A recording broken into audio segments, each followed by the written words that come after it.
بینندگان عزیز و گرانقدر،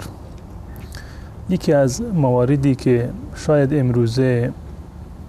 بسیار نادر و کمیاب باشد محبت به خاطر الله متعال هست. این که ما اگر با کسی دوستی داریم، محبت داریم، اگر کسی در قلب ما جا دارد، فقط و فقط به خاطر الله متعال باشد. و قطعا شما چنین مواردی رو تجربه هم کردید. چه بسا انسان‌هایی هستند در جامعه من و شما که نه از زیبایی ظاهری برخوردار هستند و نه مال و ثروتی رو الله متعال به اونها داده و چه بسا از جایگاه اجتماعی والایی هم برخوردار نیستند، اما باز هم مهر و محبتشون در قلب من و شما جا دارد، به خاطر این که این انسان‌ها یک گوهر کمیابی رو در قلب خودشون دارند، با الله متعال در ارتباط هستند، محبت الله را در قلب خودشون دارند و بدین خاطر الله متعال محبت اونها را در قلوب من و شما انداخته. اون کسانی که به خاطر الله متعال هم دیگر را دوست می دارند، چون این افرادی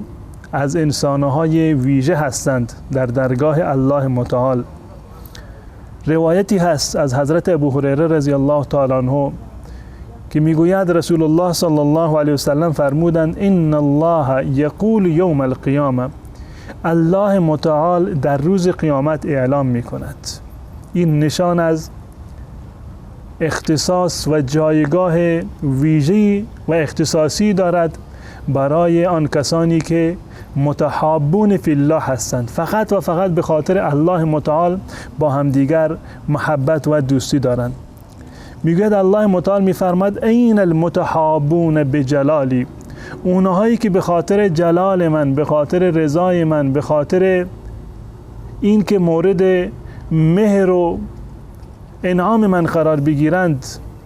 همدیگر را دوست می داشتند. کجا هستند اون افراد؟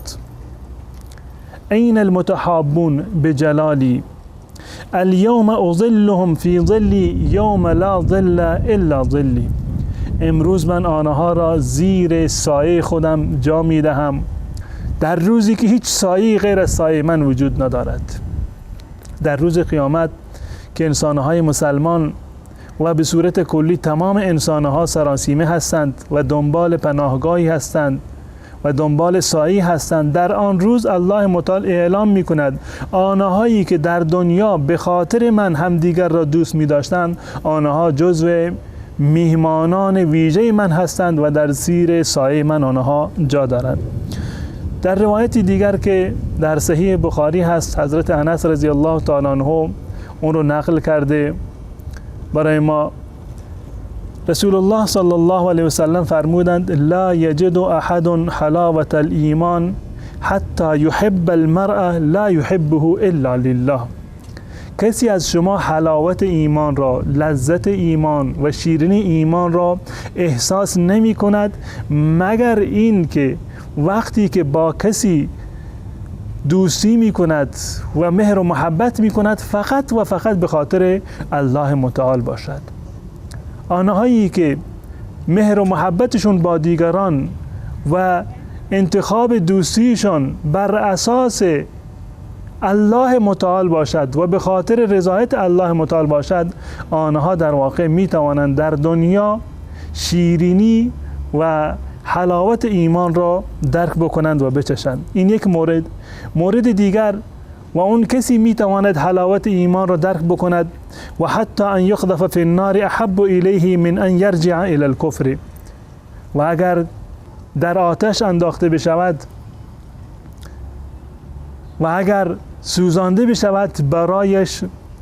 محبوبتر هست، پسندیده تر هست از این که به الله متعال کفر بکند. حاضر هست که در آتشی بیفتد اما هیچگاه به الله متعال کفر نورزد. بعد اذ انقذه الله تعالی بعد از این که الله متعال انسان مسلمان را از کفر نجات داده، برگشت به کفر برایش چنان ناپسند هست و چنان ناگوار هست که حاضر هست که در آتش بیفتد، اما به حالت قبلی و به اون کفرانی که قبلا داشته باز نگردد. و حتی یکون الله و رسوله احب الیه مما سواهما، و دیگر این که الله و رسول الله صلی الله علیه و سلم را از تمام غیر الله، هر چیزی که غیر از الله و رسول هست، الله و رسول نزد اون محبوب تر بشوند. در روایتی حضرت ابو هریره رضی الله تعالی عنه میگوید من سره ان یجد طعم الایمان، همین مطلب را هر کسی که میخواهد و مشتاق این هست که طعم ایمان را، لذت ایمان را درک بکند، احساس بکند، من سره ان یجد طعم الایمان، هر کسی که میخواهد طعم و مذاق ایمان را بچشد، فلیحب المرء لا یحبه الا لله، پس بنابراین با هر کسی دوستی می کند فقط و فقط به خاطر الله متعال دوستی بکند. آری بینندگان عزیز، اگر ما می خواهیم که با کسی محبت داشته باشیم، معیار محبت و دوستی ما نباید این باشد که چون که فلانی زیبا هست، قیافهش خوب هست، اندام زیبایی دارد، چون که فلانی ثروتمند هست، جایگاه مناسبی در جامعه دارد، منصب و مقام مناسبی دارد که ما از اون ذی‌نفع باشیم، بر این اساس دوستی نکنید. این دوستی ها از بین خواهد رفت.